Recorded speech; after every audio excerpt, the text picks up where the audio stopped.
ஊரில் இருக்க எல்லாத்துக்கும் வணக்கம்ப்பா. நாம் இன்றைக்கி எந்த படத்தை பற்றின ரிவ்யூ பார்க்க போகிறோம் அப்படின்னு பார்த்தீங்கன்னா, Infosys out of the further அப்படிங்கிற படத்தை பற்றின ரிவ்யூ தான் பார்க்க போகிறோம். ஸோ ரிவ்யூக்குள்ளே போகும்போது நம்ம சேனல் சப்ஸ்கிரைப் பண்ணிக்கோங்க, அப்படியே லைக்கையும் போட்டு தள்ளிடுங்க. ஸோ இந்த படத்துடைய கதை என்ன அப்படின்னு பார்த்தீங்கன்னா நம்ம ஹீரோயின் சின்ன பர்சனாக இருக்கும்போது அவங்களுக்கு பயங்கரமான ஒரு சில சம்பவங்கள் நடக்குது. என்னென்னா அவங்க அம்மா சூசைட் பண்ணிக்கிறாங்க.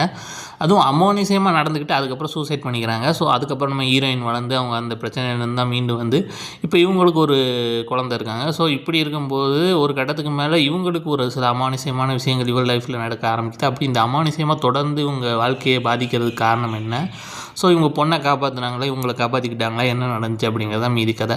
ஸோ அமானுஷ்யங்களை நிறச்சி கொடுத்துருக்காங்கன்னு சொல்லலாம். அதுவும் இந்த பேய் படத்தில் பெரும்பாலும் நம்ம எதிர்பார்த்து போகிறது என்ன, பேய் படம்னா சும்மா அலற விடணுங்க அப்படின்னு தானே போவோம். அந்த மாதிரி அலற விட்டுருக்காங்கன்னே சொல்லலாம்.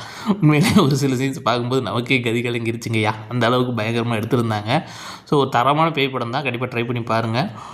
இதுக்கு எவ்வளோ ரேட்டிங் கொடுக்கலாம் அப்படின்னு பார்த்தீங்கன்னா 5க்கு ஒரு 3.7 கொடுக்கலாம். அந்தளவுக்கு சூப்பராக இருந்துச்சு. கண்டிப்பாக ட்ரை பண்ணி பாருங்கள்.